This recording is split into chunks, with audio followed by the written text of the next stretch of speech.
host, Nicole. I'm the marketing coordinator here at Books Are Magic. We are so excited to have Amanda, Uhle, and Isaac Fitzgerald here to celebrate Destroy This House.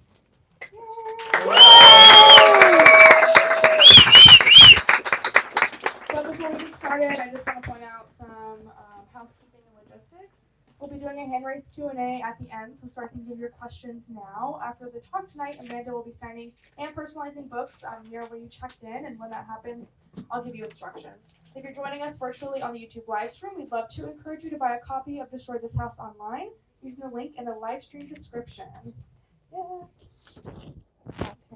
Destroy This House is a tender, heartbreaking, and hilarious memoir chronicling the challenges of growing up with a desperately scheming father, a mother plagued by an acute hoarding disorder, and parenting parents while seeking independence. Amanda Uhle writes about culture, politics, and civil rights for the Washington Post, political magazine, the Boston Globe, and Newsweek.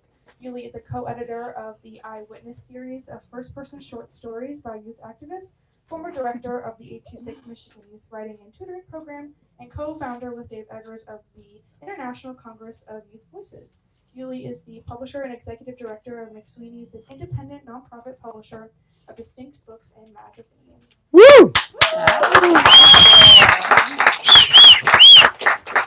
And Isaac Fitzgerald is the New York Times bestselling author of 4 books, including Dirtbag, Massachusetts, which we have at the front for purchase, winner of the New England Book Award and the New Atlantic Independent Booksellers Association Book of the Year Award. His writing has appeared in numerous publications. He lives with his wife on the North Fork of Long Island and is currently working on his next book, American Dionysus. So without further ado, please give me the warmest welcome to Amanda and Isaac. Woo!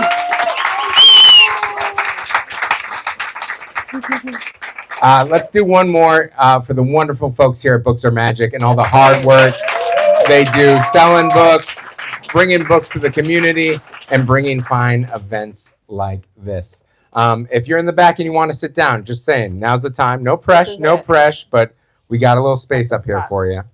Hey, how you doing? Hi, Isaac. It's Thanks so for doing good to see you. It's good to see you too. It's my absolute pleasure. I love the book so much. For those that are maybe just walking in off the street or something, I just want to start with an opener, a little entryway. Come on up. We got seats, my man. Seats here. Appreciate it. When did you first realize that your childhood was odd, or that your parents were different? Different. That's the word we're using. Yeah, we'll see.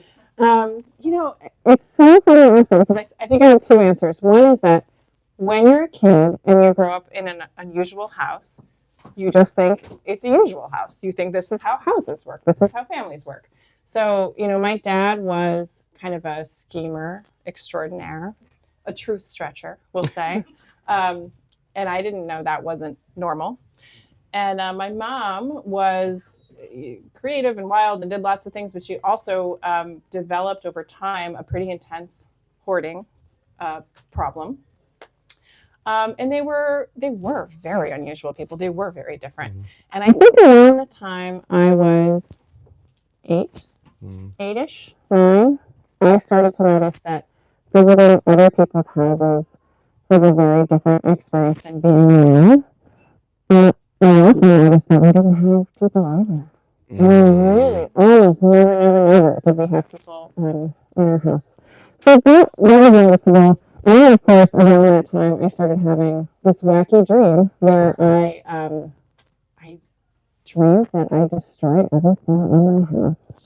And, just all the stuff that was in our house that we kind of lived with and among was really stressful. On a deep level that I couldn't articulate it. The way I thought about it or dealt with it as a little person was to dream about it. And I had this dream 5 or 6 months a week from the time I was 8 or 9 until I went to college, and I slept in a dorm room that was very tiny.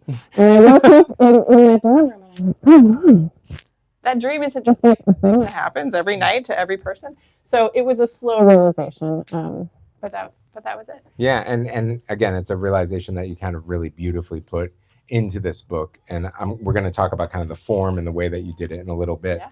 But first, I wanted to ask, is there a funny story of your parents that you can share or to give a Yeah. taste? Is there like, yeah. Can I read? Yeah, Can I please. read? There's a whole book that you wrote. Let's do it. This is one of the things Yeah. we'll do. Well, I'll start by saying, and just to sort of introduce the funny story reading, we swung around the whole spectrum of class when I was a kid. So we were at times very poor, middle class to poor. At times we were very rich. 1986, we were not poor momentarily. So we were doing very well then. We were living in a house, one of two houses in my childhood that had a hot tub, which is very unusual, I think. I think that's unusual. I don't know if anyone has that experience, but this house we lived in rural Indiana had a hot tub, and it was about 6,800 square feet. I know we're in New York City where housing is usually a little smaller than I thought that. you meant the hot tub. No. So we were living in this grand way. We had a Lincoln Town Car, Navy. This is 1986. Very long, very big car. And then we went broke because we could afford that house, like for 8 months. And then, it just didn't last. And so right after that, we still had the town car. My father had decided, this is 1989, my father had decided to give it all up with his business career and to go into the seminary to become a Lutheran pastor. So we moved to Fort Wayne, Indiana, 1989, with the big car, with no money and only bills. And my mom had figured out a plan for us to get some free dinners. And those dinners came from a fried chicken restaurant. And the way it worked is that we were mystery shoppers before, in the early days maybe of mystery shopping. So this section gets into that a little bit, if you'll indulge me reading about fried chicken with my glasses on. At twilight, the long, heavy town car inched into the parking lot of Lee's famous recipe chicken. Dad parked it between a Ford Focus and a jalopy of unknown provenance, its tailpipe held on with a bent coat hanger. Mom reviewed our instructions. Don't let on, she said, for maybe the 14th time that day. We can't let on. Adam, my brother, who is in the room, by the way, I'll point him out in a little bit. In 1989, I was about 11, Adam was about 7. Adam, reverting to his early childhood fascination with the military, saluted from the back seat. Mom had a folded sheaf of printed pages in her hand and several pens in her other fist. She made to leave, and Dad stopped her, rolling his eyes. Sandy, he smiled. He loved her so very much. They had been married for 15 years, and thus were several years deep into the wordless communication of the long married. Dad looked at the paperwork she held, emblazoned with the logo of Lee's and the logo of the mystery shopper company that would be paying for our dinner. Tonight, we were their emissaries. Dad reminded Mom that if we took the papers in, we'd give it away. Another seminary family had hipped us to this opportunity, warning Mom that the highest and most holy rule was secrecy. Let on, and the jig would be up. Keep your cover, and your family would eat a free restaurant meal once a week, plus earn an easy $25 for the extra time we'd spend researching conditions on the ground. When you entered, did an associate greet you within 30 seconds? Mom read from the pages, prompting us. Did they smile? I made half-hearted 11-year-old attempts to memorize the question list. Adam's face turned determined, and he obediently recited our marching orders. Is the food visually appealing? Served at the proper temperature? We were hungry and ready for espionage. Mom stuffed the papers into the padded console between the front seats, and we embarked across the parking lot, whispering the survey questions under our breath. Everyone had to order something different so we could sample a variety from the menu. Both the men's and women's restrooms needed to be visited so we could be sure they were amply stocked with liquid soap and the sink areas were tidy. Adam's eyes darted from side to side. If there was a double agent behind Lee's red Formica counter, Adam would be the one to root them out. He was too professional to say it aloud, but you could tell his mind was racing with the phrase, act casual. Much of Adam's life up to this point had involved ingesting cartoons. Almost all of them involved some kind of covert task force situation. Wearing stonewashed jeans and a Cosby-style sweater to fit his first grade frame, no one could be more prepared for this mission than my brother. At our booth, we tore into our barbecue and fried chicken sandwiches, and we scooped coleslaw and mashed potatoes out of little styrofoam pots. Dessert was a choice of chocolate pudding parfait or a strawberry cream version. Dad paid in cash. We had to go to Lee's exactly once every 10-day period and never the same day on consecutive weeks. Well, in no time, we'd memorize the 50-question survey due after each visit, and Adam and I could tick them off in the rote way we were now ticking off the Bible verses we were being asked to memorize in school. By Christmas, we were so conversant in the menu that we were improvising. Can I have gravy on the green beans, we'd ask. We'd work our way through the entire menu, which meant that someone had to order something called livers and gizzards every 5th trip, and we nominated Dad. Go ahead, clap it up a little bit. So, and if you guys want to move forward, we do have seats. Yeah. Don't be shy. Come on. All right. Also, no pressure. Yeah, whatever you want to do. Yeah. I think I should finish that funny story by saying that, like I think everything that my parents did and tried, unfortunately, it didn't last. So we were doing the free fried chicken dinners for probably like 6 months. I don't exactly remember. That's a good bit. Yeah. But they kind of abused the privileges. So they bent the rules. We were not invited back. At a certain point, we were actually dismissed from that opportunity. You were We were let go. Yeah. From that opportunity / scheme. Yes. Before I get to my next question, though, something that also shines through deeply in your book is your parents' care and love for each other. Mm-hmm. And just right there at the beginning, there's that nice little touch, that unspokenness that they had. It was, they loved each other fiercely, I think, and us, my brother and me, really.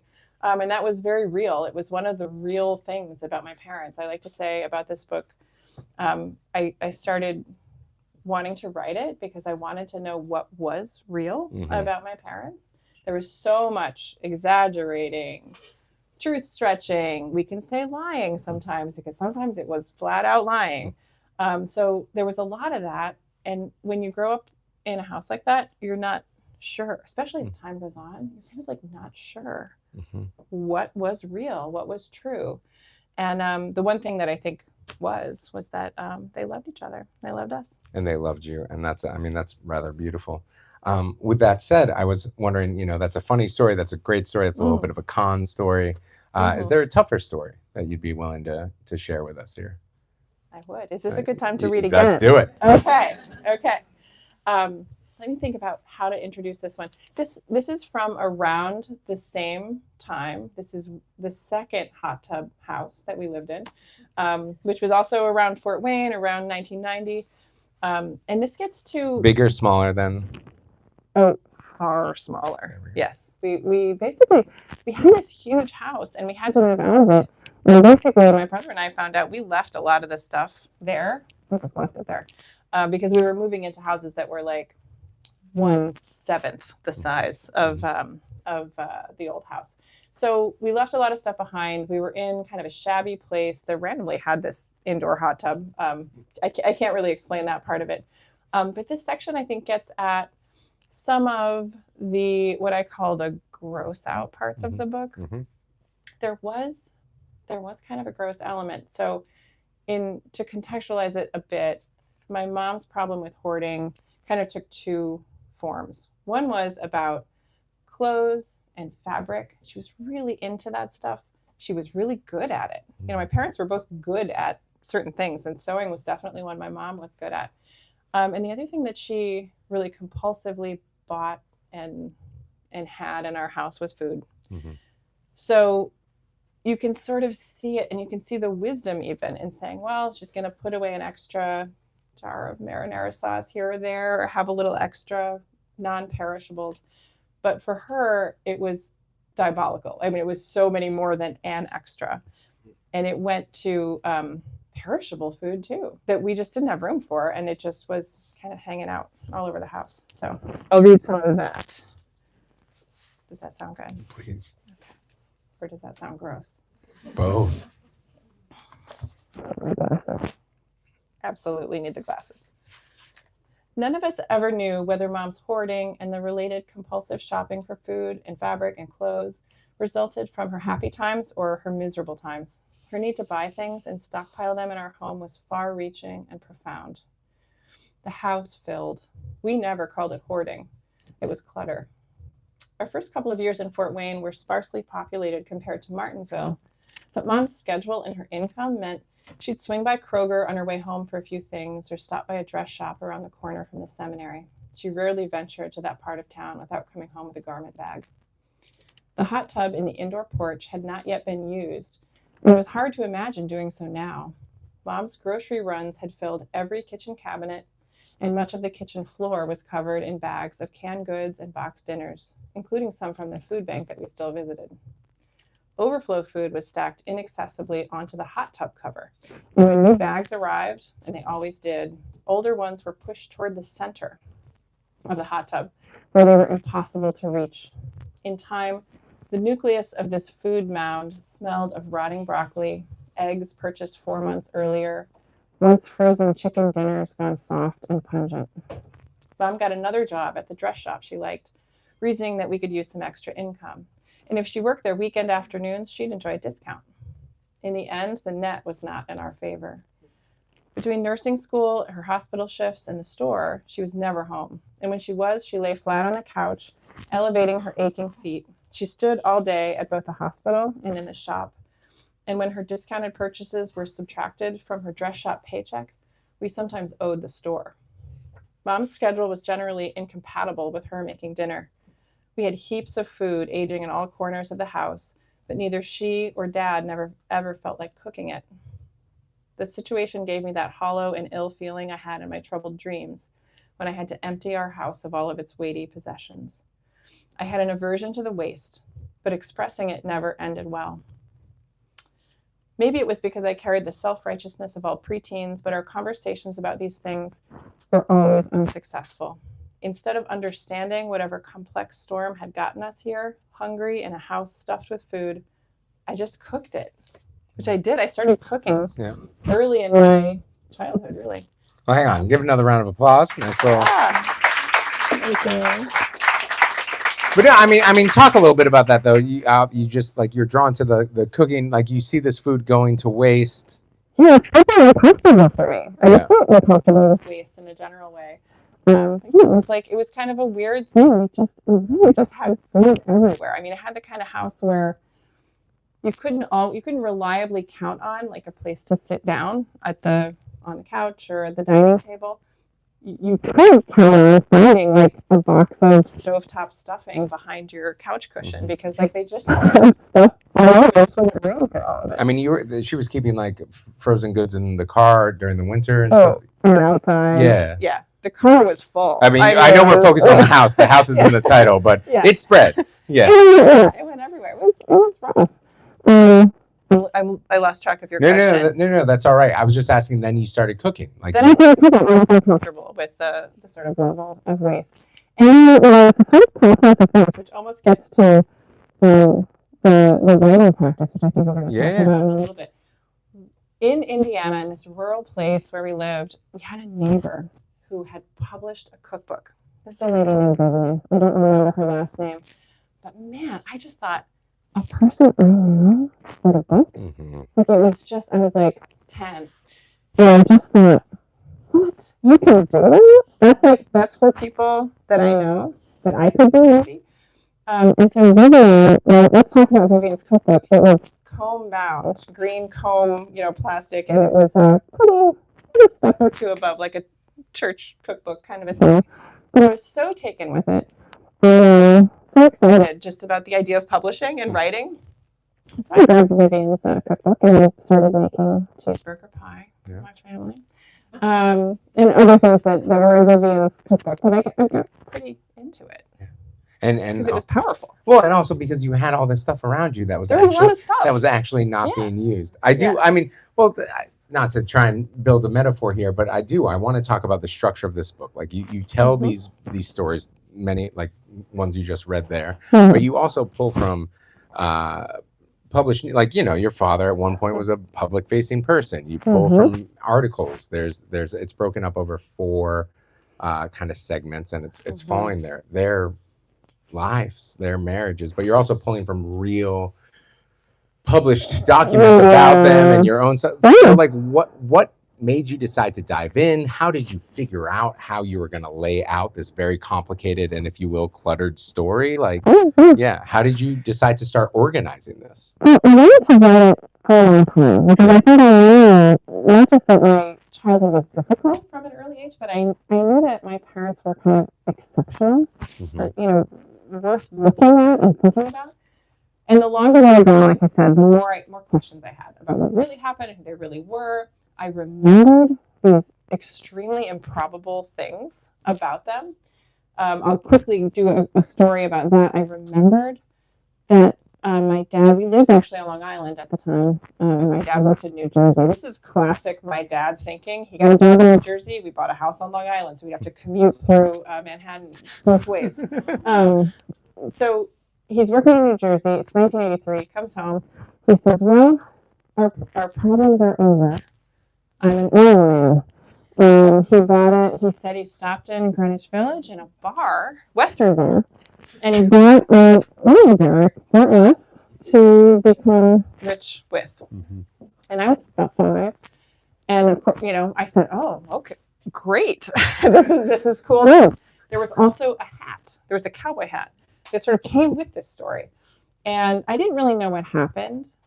As an adult, in my 40s, I thought, and they had been gone at this point 5+ years. I thought, well, that could not have happened. That's not real. And I thought, perhaps he bought a hat, and that's all he bought. But he, I wanted to figure that out. So I went at it, and we happened to live in a town. One of these rural Indiana towns we lived in had something that barely exists anymore, which is a daily newspaper just reporting on life, everything. And this Martinsville reporter reported on everything, including us. I think we were kind of an ostentatious family. I think we sort of stood out a little bit. So we were in the paper. My dad especially was in the paper a lot. So there were all these clippings. I found a photo of my father wearing that hat in Texas with an oil derrick behind him. So I think he did do it. It didn't work out. We didn't get rich from it. But, I found photos, I found letters, I found news clippings. One of the most powerful things I found, which I found in about 2022 when I was working on the book, is that when my father was training to be a Lutheran pastor, the seminary recorded some of his practice sermons. So I could listen to my dad in 1992, what he sounded like, what he was thinking and feeling, what was most important to him. So I used all kinds of sources like that to put it together. And, after thinking about it for so long, I just did it chronologically. It's not structured in a very unorthodox way. No, it's not structured in a very unorthodox way, but you are pulling from a lot of sources. A lot of different sources. There's a lot of, kind of what I'm talking about is like, how did you go about the fact checking? Like what did you begin with? Like, was it the cowboy hat memory? Like, really, was it? Or what is the thing that made you go, hang on? Yeah. And I'm going to keep pulling at this thread. And maybe it is like you're saying that, like, oh, my neighbor was published. I think a lot of writers in a weird way have that story. Like What's your story? Can we? No. It's your book event. Okay. But my mom's ex-husband had like 5 copies of a book published once, and I saw that when I was 7. And you got into it. Yeah, exactly. Yeah. I was like, I didn't know we could do stuff like that. Yeah, that was a thing. Exactly. But when did you decide to take this on in earnest? Like, when were you like, no, I'm going to write a book about them and try to actually get to the truth of who my parents were? I really started it very partly in 2021. And I'll tell you, news clippings are from that small town paper, which is the town where my parents got married, but the town where my mom grew up, really spurred the whole thing. And if I can tell a very gently off-color story, is that okay with everybody and with Isaac? Yes. I mean, it's the internet but go nuts. So I had this news clipping. My family name, my dad's name, the name I had until I was married, was Long, Long. My mother's name before she got married was Cox, Cox. And the newspaper. Are you okay? Proceed. The newspaper, the photo of my parents, they're glowing. 1975, they look amazing. And the way you're supposed to do it, I think, is, what is it? Bride, groom, right? but they flipped it so that the headline is the Long Cox Wedding. So that is from whence I came, the Long Cox Wedding.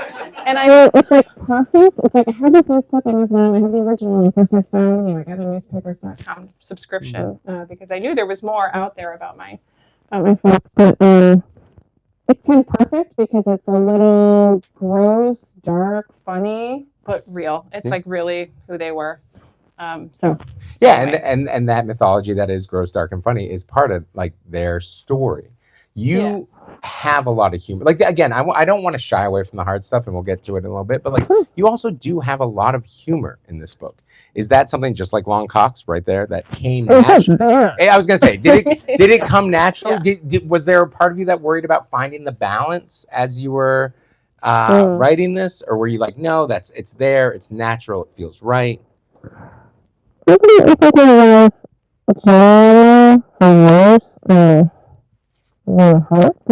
Yeah, of course. And that's all real. Yeah. And I think again with distance, I have become more amused by them. I mean, not entirely. Like there's still some pain and some darkness and some really hard stuff.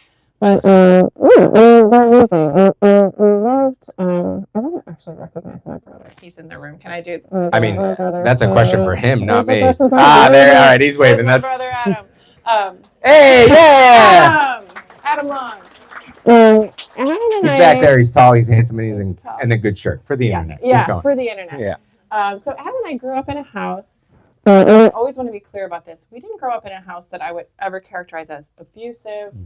It wasn't a yelling house for the most part. Everybody yells sometimes, but it was a house that had a lot of love in it, a lot of jokes. It was funny. My dad in particular, my dad was so charismatic and so funny. You know, that was part of his like toolkit for, you know, sometimes scamming people out of money, but he was, you know, he was funny and it was light. And I feel like that is a legitimate way to think about my parents is in that context. So I didn't try to be funny, but they did some kind of darkly funny stuff. And so that was almost part of this three-dimensional painting that you're making of them. The other thing that I do want to say, and I want to get at that, you just brought it up yourself, it's perfect. There was a time where you felt like, of course, there's real neglect here. There's real pain here. Yeah. There's a lot of movement. It is let's not call it a stable childhood. No, we wouldn't do that. Exactly. And yet you write about them with such empathy.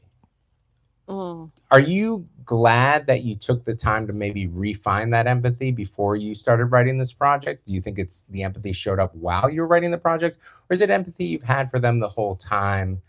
And maybe as you discovered the more reality things, you started to realize, wait, this was a little tougher than I thought it was. What came first, the toughness of the chicken? Yeah, that's a tough one, Yeah. Isaac. I don't even know. I don't even know how to answer that question. I try to be empathetic with everyone. You know, like I aspire to that. I hope I am more empathetic than I'm not. So yeah, of course, I ascribe the best intentions to them and whoever they're here to defend themselves. But you know, at the same time, I wanted to remember them in a real way. This gets back to like why I did the research and stuff, the way I did it. I knew that there were things, like great, nice things that they did. There were a lot of them, really. But I also knew there were some really problematic things that they did over and over again. They made terrible choices, not just about commuting, right? But they just made bad choices about parenting and about living their lives and their money and their health. And sometimes as you get older, like yeah. And I wanted to remember all of that the real way. Because I think it's easy, especially when people are gone, it's easy to kind of make them saints. They're gone, they were great, they were wonderful. And that's not quite it. And it's also easy to paint them with a broad brush and be like, oh, those rotten people, man, I'm glad they're not around anymore. Like it was neither of those things. It's very complicated. It was like 100,000 words complicated, I found out. So I really needed to kind of write it down and record it for what it was. And figure out your way through it. Yeah. Is there, I mean, you talk a little bit about this in the book, but like, do you also show them such care, like as you become an adult, as you right. Was there ever a time where you were questioning, like, there are certain people who are like, hey, when something like this is this complicated, it's easier to just walk away. I did not find it easy to walk away. Yeah. And I don't know why, Mm-hmm. but I think, part of it is how I was raised by them. Part of it is gender expectations. Part of it is, I don't know. I describe the story and the time that I spent with them as one where, I think everybody has this. There are people in our families who we cannot change. I realized that. It took me until probably my 30s until I realized, I can prompt them and I can set conditions up for them to change, but they're actually not going to change. And I can hope that they're going to become different people. Oh man, I was hoping for that. And that's not going to happen. And I really felt like I couldn't escape. I did not feel like I could get away. And so you have to get through. And there just are situations in families where you have to get through. Yeah. So that's kind of empathy or not. I guess that's how I did it. Well, I think that's something that's so powerful about this book is that, like I said, it's a really three-dimensional picture. It's not just taking the worst parts. It's not taking the best parts. It's not lionizing or putting somebody up on a pedestal, but at the same time, it's not villainizing. You really come to accept them, and often with a lot of humor and the joy that they are. Can I thank you for saying that it's a portrait? Because I really wanted to make a portrait of them in words. And I also want to say I'm taking over your job right now. Yeah, this is great. So the cover is a portrait of me. This is Easter morning, 1985, on Long Island, where we lived. And so I'm wearing you can't see it because it's a little bit blurry, but this is an outfit that my mother designed and made for me. And it's a picture that my dad took. And so I feel like this is sort of a picture that my parents took of me, right? And so I returned the favor, I guess. Yeah, and inside of it is a picture you took of them. I absolutely. Yeah, right? That's sort of what I was thinking. That's what you were just saying. Yeah, you sounded so surprised. I was like, that's what you just said. Yeah, great. That was beautiful. I do. How does it feel? One, having the book out in the world. Also, you are a mother now yourself. That is, I mean, it's complicated to write nonfiction. It's complicated to write nonfiction about family. How does it feel? I mean, there's a lot of people here. A lot of people are meeting the Longs. It feels great to have the book out in the world. By the way, that's great. Yeah, clap to that. I want to thank Summit Books. Yeah, that helped me bring this book out into the world. Summit Books is here. They deserve some applause. Can we do that? Yeah. Thank you, everyone at Summit. It feels good and it feels right. It feels like, it's a story I wanted to tell and the way I wanted to do it. Yeah. So. And you feel like you painted that portrait well. I'm happy with it. Yeah. Yeah. That's great. Yeah. One last question that I have before we're going to open it up to questions from the audience. So prepare your questions. Again, I'm just going to use that one more time. We're looking for questions. Fantastic. Good job, everybody.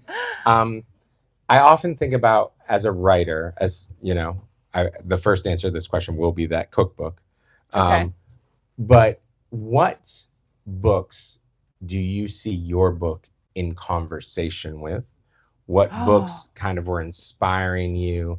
If somebody maybe has a family story similar to yours, or maybe not similar, but one that they want to tell, what books would you maybe recommend that they grab off the shelf? But also, two-part question, what hole on the bookshelf did you kind of see? I mean, I almost have an answer for it, having read it, but that you see your book is filling. Naturally, my mind is blank. I read all the time. And I'm like, why are you asking this question and name other books? But I'll start with one, which is a book that I've always loved for its journalism. Is Night of the Gun by David Carr. Amen. Right? Like, I don't know if anyone's read that book, but he just goes through and he just looks at himself in that case and he reports on it. And in that spirit, by the way, I love memoirs that are based on memory. I think they're very important. And some of the finest memoirs and finest books are written that way. And what I wanted to do was use my memory. I kind of used my memory first, but then I went back and I tried to prove it. or disprove it. Mhm. I thought, am I wrong? Is the oil derrick exist? Did had a botched dental surgery? Like I was trying to figure out all these things that happened or didn't. And so that Night of the Gun book, I think, is that's one I point to. I mean, that's a perfect because Yeah. he did a fantastic job. Don't get me wrong, but you do it almost so much more, and that you really do find for him it builds to this big culmination. Who was holding the debt? I won't spoil it. Read it; it's great. Yeah, worth reading. But again, you took your journalistic skills but you found all these different different sources. It was so fun. Yeah. And I will say, our family is, the other members of our family. I'm not talking about the family I live with now or my brother who's here, but there aren't that many other family members. We were pretty estranged, and there just aren't so many of them. So I didn't. And my parents were they weren't great at keeping long-term relationships. I don't know if this sounds like, if you've been hearing about the books, that's it in keeping with their style. They moved around a lot. They moved around a lot. So I couldn't exactly go interviewing, an aunt or something that would know more about this. So I kind of had to do, that stuff. Yeah. And then the second part of that question was what hole did you see in the shelf? How is this? I mean, I literally have an answer for you, but what makes... I'm so interested in your answer. I never thought about a hole in the shelf, but you're saying... I mean, I would argue your book is such a fantastic, honest look at such if the word I would use is Irish storytelling type family. Your father was such a big, bold teller of stories, and your seeking of truth allowed for new tales to be told. And that is, like you said, there's a lot of memoirs on memory. There's a lot of memoir or journalistic books, and it's just such a nice, your vignettes, your own memories blended in with it is Thank something you nice. for saying that. Yeah. I mean, storytelling is kind of the whole thing. I won't spoil the ending, but at the very end, my brother and I are telling a story. Yeah. And that's, we still are. We're still telling stories. And there will be stuff after this. Ladies and gentlemen, Amanda, give it up for her. Thank you.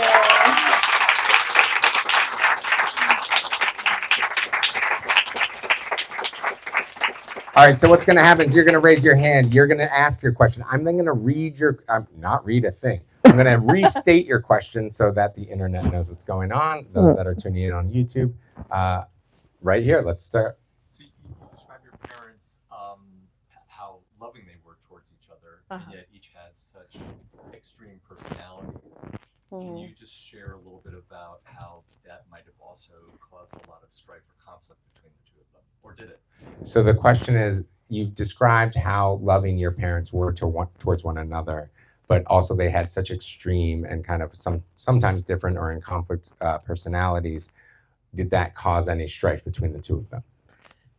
Honestly, my parents, they really fought. They really didn't have all that much. I mean, every married couple does, right? And there are some exceptions, which we can talk about. But for the most part, their philosophy, I think, was to look the other way. So it was very obvious to me, very obvious to my brother. We were living in a very weird way, with the food everywhere and the bills and the whatever. And my dad, I know he could see it, but he kind of pretended not to see it. And when we would challenge my mom on it, she would get really defensive, and we would say, "Dad, we gotta work on this." He would say, "Look, that's the way your mother is, and we love her. We love her just the way she is." And I don't know that that's a healthy way of doing things, but it does show. I kind of like to call them the Midwestern Bonnie and Clyde. They just did stuff together, and whatever they were doing it together, and they should look the other way for things that he was doing too. So they did that together. Yeah. That's who they were. They were in cahoots of their delusions. Totally. Which again is why you as a child were like, I love them. Let me also do a nonfiction book where we get to the bottom of this. But yeah, 100%. Both things. In the back, I saw a hand. Yeah. Hi, John.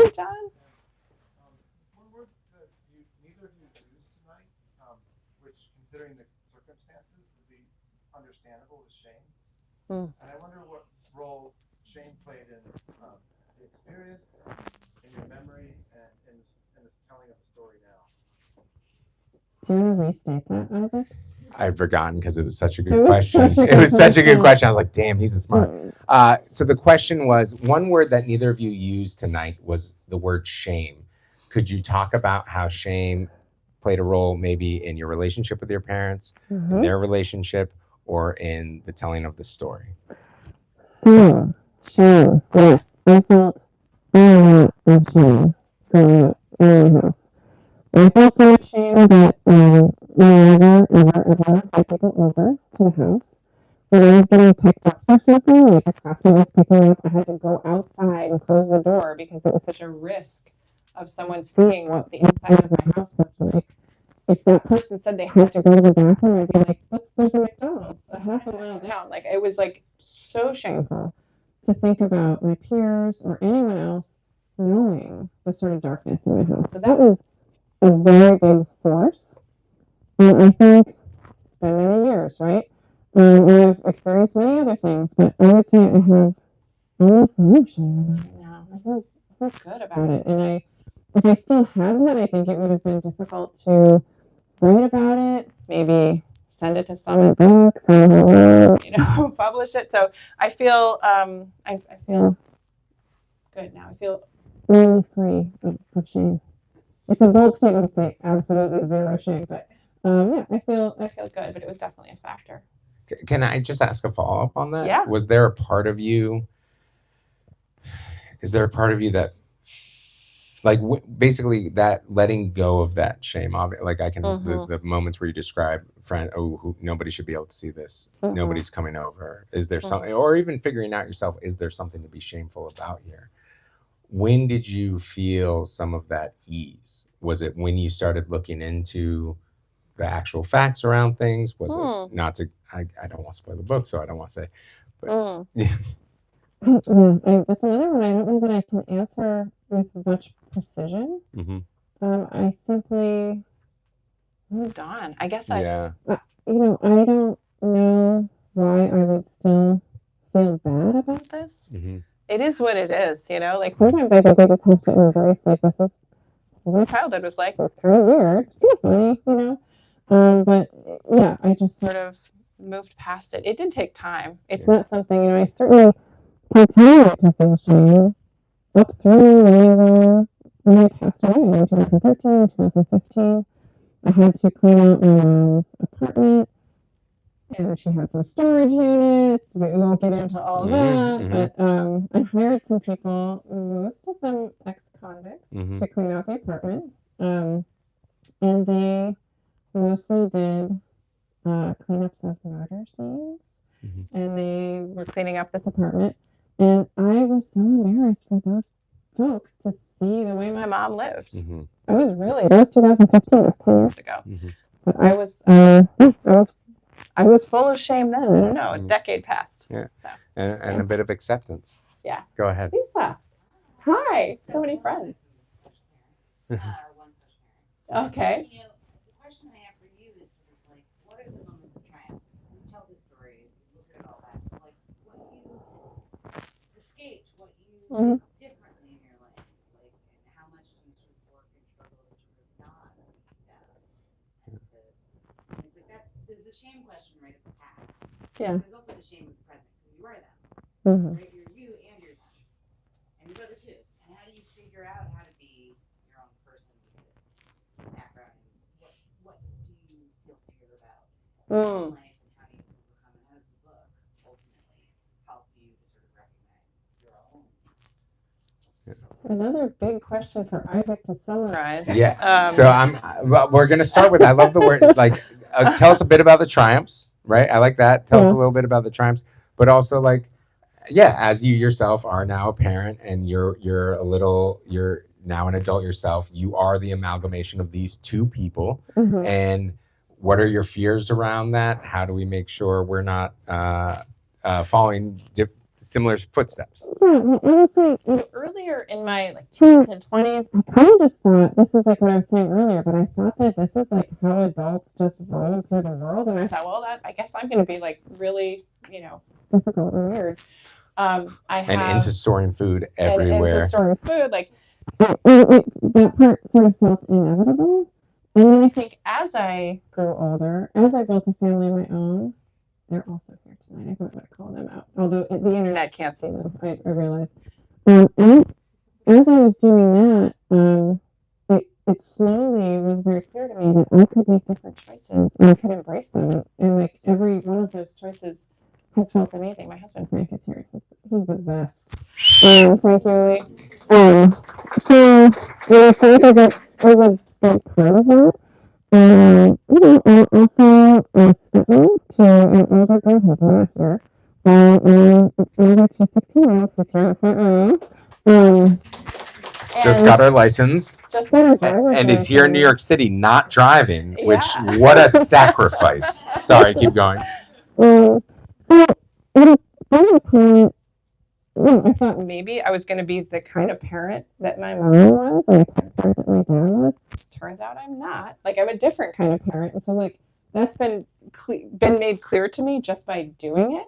And so, like, I think for me, with my girls and with the young people in my life, the thing that is so cool about being a parent for me, is watching young people become themselves and do like a new cool thing that you never expected and be individuals and be authentic. And so that is the ingredient that I didn't have when I was parented. Like my parents didn't want me to be whatever I wanted to do. They had these expectations, they had their problems, they were wrapped up in their stuff. And I get wrapped up in my own things too, but it is such a joy to watch these young girls grow into themselves. And so that feels like a triumph to me, just in my life. That doesn't have as much to do with the book. No, but that's really beautiful. Can I follow up also just real quick on that, which is like, how much did you find yourself clinging to truth? Once in the writing? No. Well, I mean, absolutely in the writing, but just in your own life, when all of a sudden you're like, oh, wait a second. I grew up in this kind of amorphous land of stories and tales and what's true and what's not. I mean, listen, you were drawn to journal, right? There's a yeah. Well, I don't want to comment too much on current events, but like the erasure of truth in the world right now is so scary. I know it's scary to everybody, but man, that is the worst thing. When I feel like it, I feel like that I'm pretty attached to the truth in general in a lot of areas, but that is a very, very scary thing. We don't know anymore what's real. Yeah, and the space that you grew up in and being in love with reality now. Yeah, I In get love it. with reality. Thank you. Yeah. That's You give me the impression through this too that you, having just met you, but this that you have this practice of sort of journalism and robust literary exploration or something, and so this attachment to the truth. But I'm curious where this book falls in that journey so far. Like, did it give you a new take on? It sounds silly, approaching a vivid journalism. Do you mean it's not just fact-based, but that has this memory component or these other pieces? Or I can just to reiterate for those on the air, where does the storytelling stop and the journalism or hard nonfiction begin, and how do you find those balances? Or yes, but also the practice of writing this book in your longer career as a writer has it sort of informed your take on that or your experience of that, or you're wrestling with it in a different way? yes, and also completing such a large project, has it affected your take on what is storytelling, what is truth, what is journalism?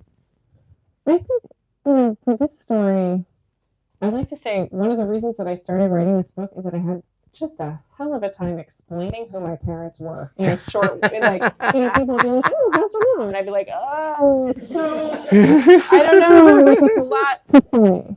And so I feel like doing this book helped me understand that some stories are 100,000 words long or so, right? Some true stories need that, and they're complex, and they need time to gestate, and they need a lot of reporting, and they need those things. And other stories are really better, really short, and that's what most journalism tends to be is shorter magazine kind of things like that. So it's been part of that. But I mean, as I said a moment ago about, did you say I'm in love with reality? Yes. Yes. I just never ever could see myself as a fiction writer, for instance, because to me, true stories are so appealing. They are so much, and I feel like my parents' story is stranger than fiction. Mhm. And so, yeah, I'd love to tell more such stories. And dive into it. All right, we're gonna go 1, 2. What's Yeah. Salvador? Hello. Hello. So excited to be here. I think since this is also, I mean, this is fundamentally a story about your parents, but I think it's also a story about you. How do you think your perception of yourself changed from when you first thought about writing Wow. this book to then now seeing it cover to cover complete? Perhaps with the question of the night. What's his name? This is Salvador. Salvador. Just An ask. old friend of mine. How go does your ahead. vision of yourself, how did it change from the beginning of this project to the end? I'm going to do a throwback to the history that Isaac and I share to the 826 world. A little bit. Everybody knows what 826 is. 826 NYC is in Park Slope. Yeah. But for those that don't, Yeah. give it a But for whirl. those that don't, 826 is a youth writing organization that I was a part of, deeply a part of, for many years. Isaac has You been. ran them. I ran 826 Michigan for about 11 years. And now I do some work kind of tangentially with all the youth writing centers around the country and around the world. The basic message of all of this is that writing is important for every person. Not just the kids who are going to become a journalist or going to become a novelist or a memoirist or a comic book artist. But writing is important for everyone, and it's like this core humanity thing. I really believe that. And I feel like I believed it. I worked in that space. I fundraised. I led an organization based on this idea. But it feels more real and different now that I have not just seen myself as a writer, but sort of proven it in this way. So that's the continuum, and I've always believed it, but it feels different now. You're like my book, the cookbook, next to each other. There you go. That's who I am, That's baby. it. Right here. I love your jacket, miss. Go ahead. Hi, Amanda. Hi. Did you ever break from your parents when you went to college? Was there any kind of separation that you had to learn how to live? Mm-hmm. The question is, did you ever actually step away? Did you break, separate, whatever word you want to use, from the relationship with your parents, maybe when you went to college? I think it never fully broke away in any formal way. I did go to college in 1996. It was very exciting. I just craved so much my own space, my own decision making. I think a lot of 18-year-olds do this, but I, maybe in a different way, was like really wanting that independence from them and the way that they lived. But I never, so that was a great time in my life, and it sort of defined me in many ways. But I didn't fully walk away. That didn't feel right either, or possible maybe. And if I can say, that's one of the things that I absolutely loved about this book, is that it's the story of all these different stories, some of them real, some of them unreal, some of them proven true, some of them proven untrue. But at its core, it really is a book about love in many, many different and accepting forms, including a love for reality. But ladies and gentlemen, Amanda, destroy this house.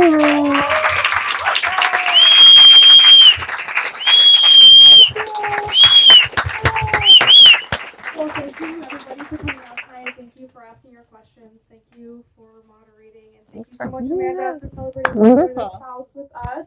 Just a few things. I'm going to take Amanda back to the signing room. So don't get too excited. We're gonna get her back there, and then you guys can chit chat. So we're gonna do it at that alcove where my coworkers are pointing, and we're just gonna ask that you line up down the center. You take all your belongings because we're gonna pack this the space up super quick. So thank you for coming tonight, and have a great night. Give it up for Books of Magic. Thank you for coming out, y'all. Like that. I don't want to for your eyes. Okay. Hang on before you get swept away. And I'm doing